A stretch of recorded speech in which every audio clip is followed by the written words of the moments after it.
This woman's leg was amputated. It looks like it's healing well. They're changing her dressing, putting betadine solution on that we brought with us. She lost this leg and also her toes.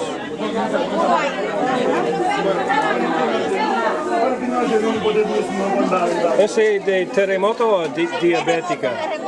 Terremoto, okay. Yeah, this is from the earthquake.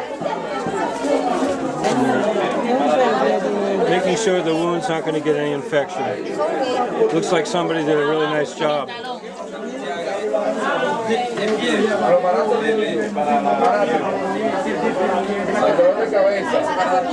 This kind of care is very necessary post-operative because if infection sets in, a life that was saved could be taken. So these kind of street clinics are really important for that reason. God love you, Mommy. Sí.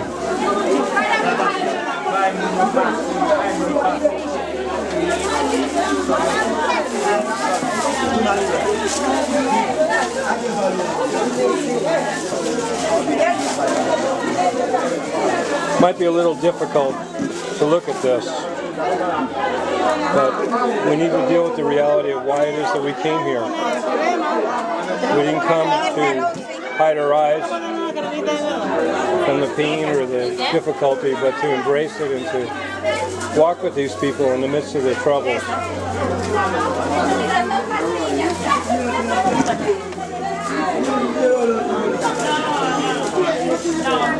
This is an antibiotic cream they cleaned with betadine.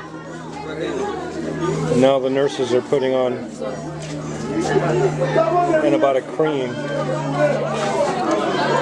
There's one area of that stitching that has an open wound. Her heel on her other foot.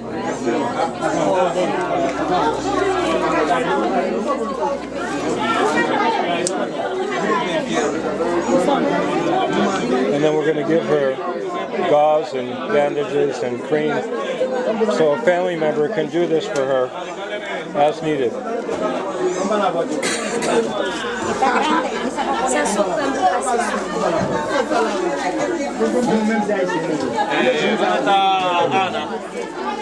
Sometimes when we talk about the enormity of a problem like this earthquake, we fail to realize that coming in and helping person by person is very effective. These are all volunteers, all these doctors and nurses, these missionaries. A lot of the things that we are distributing or donated or bought through donations that were given to us. And as a result, we're able to pull this off with 100% of those donations going to women like this and children like you saw, and this long line of people outside waiting for care. We intend to keep on doing this as often as we have finances to do it. This trip will cost us about $5,000 from start to finish. All the logistics, transportation, products that we bought, and well worth it. Well worth it. We leveraged probably $100,000 of medical supplies, and we also have hundreds and hundreds of hours of professional volunteer time by doctors and nurses and others, other counselors, ministers, pastors. It's quite an impressive operation to know that we're just a small drop in the bucket here. There are many other groups that are helping out and doing a very effective job. You need to understand that you can't get all the news on the news stations. They just simply report what seems to be the best story they can. They don't develop a whole picture. The comprehensive picture here would make Americans quite proud because a massive amount of volunteers will come from the U.S., but also the world. There are quite a few we saw today, French and Canadian and Belgium, just in the vicinities where we were working. One group called ACTS was in the day after the earthquake with 100 volunteers. That's how fast they move. And they are partnering up one organization to another so that each organization's strength complements the other, which is exactly what we're doing today. So this is a very good working strategy done with very little money compared to the millions and millions that are pouring in for general supply aid to the country, which of course is much needed. But this approach is valid too, fills in all the gaps. For example, this neighborhood got no distribution of anything yet.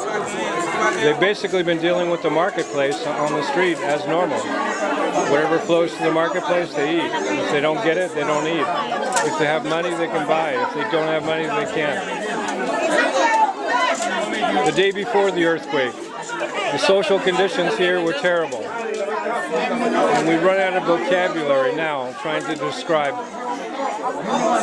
this situation. The one thing I can say, the Haitian people show a great deal of resilience, endurance. They are hopeful, wonderfully expressive, intense people. It's a privilege to be dealing with them. They're our brothers, and we're going to treat them like we treat our own family.